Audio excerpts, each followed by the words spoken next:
Bismillahirrahmanirrahim. Assalamualaikum warahmatullahi wabarakatuh. Pada kesempatan ini kita akan bahas tentang cybercrime dalam dunia komputer dan masyarakat.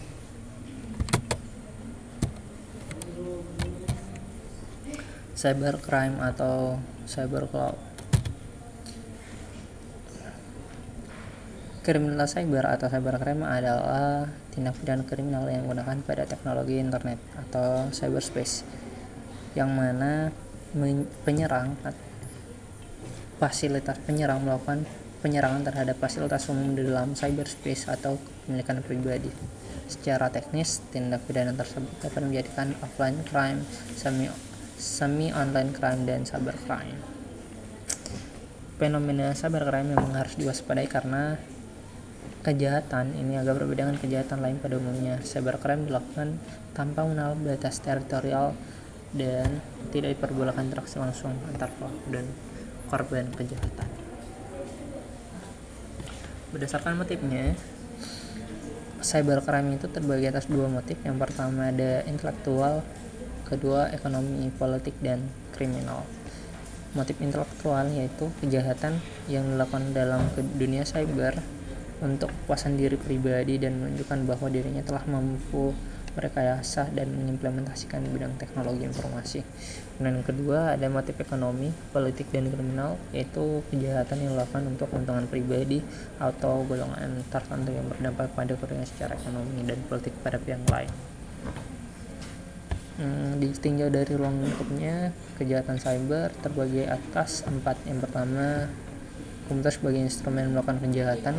Kemudian yang kedua, komputer dan perangkat-perangkatnya merupakan objek penyalahgunaan. Kemudian yang ketiga, penyalahgunaan berkaitan dengan komputer maupun data. Dan yang keempat adalah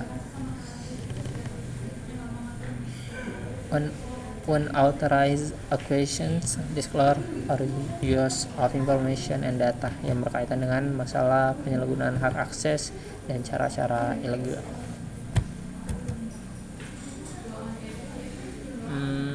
Menurut Bernstein menambahkan ada beberapa keadaan internet dapat terjadi sehubungan lemahnya sistem keamanan. Pertama, mulai dari password yang mudah untuk ditebak, kemudian jalur komunikasi yang disadap, sistem informasi yang dilakukan penetrasi dan intruder, kemudian server jaringan dikirim data dalam jumlah besar seperti email, bom, maupun serangan DDoS.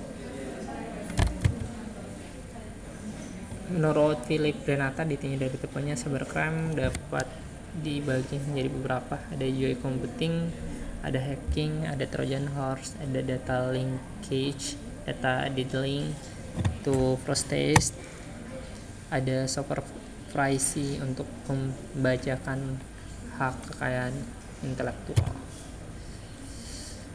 Selain cybercrime, ada juga aturan yang mengatur terkait cybercrime itu sendiri, yaitu cyber law, yaitu dampak negatif yang serius karena perkembangan teknologi informasi, sehingga butuh sebuah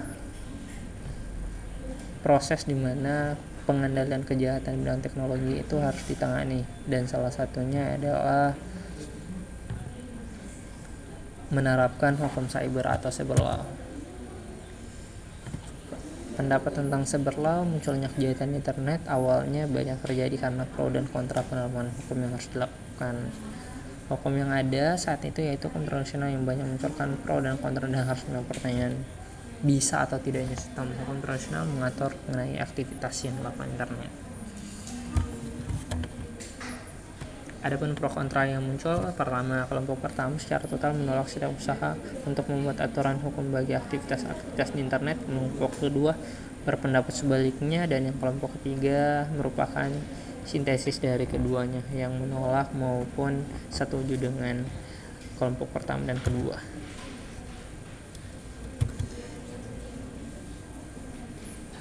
Adapun cyber law ini diterapkan, pertama terkait implementasi teknologi, pertama yaitu membuat undang-undang khusus yang mengatur masalah tindak pidana di bidang teknologi informasi. Dan yang kedua, memasukkan materi kejahatan teknologi informasi ke dalam amandemen KUHP yang saat ini sedang digodok di tim Departemen Kehakiman dan Hak Asasi Manusia.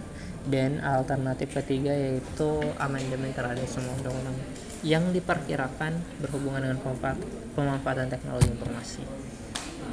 Prinsip pendekatan hukum yaitu dengan adanya kejahatan dan kendala-kendala hukum teknologi informasi yang dibahas pada subbab sebelumnya, bahwa banyak kejahatan lain yang muncul sehingga butuh sebuah rezim hukum baru yang dikenal dengan hukum cyber atau cyber law.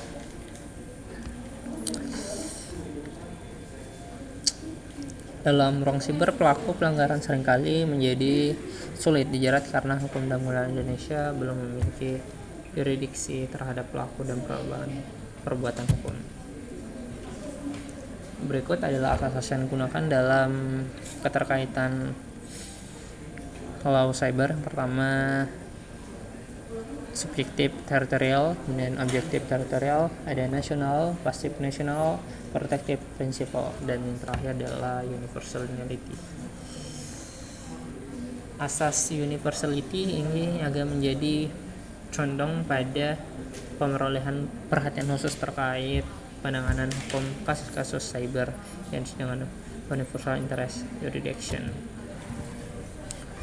Berdasarkan karakteristik dari dan seluruh kesimpulan berdasarkan itu, pertama, negara dapat melarang dalam wilayahnya terkait uploading dan downloading yang bertentangan dengan kepentingannya. Kemudian yang kedua, pendekatan ini memperlakukan server di mana web pages secara fisik berlokasi di mana mereka dicetak sebagai data elektronik. Dan yang ketiga, ruang cyber dianggap sebagai the fourth space. Dalam penjelasan terkait cybercrime, lebih dan kurangnya mohon dimaafkan. Wassalamualaikum warahmatullahi wabarakatuh.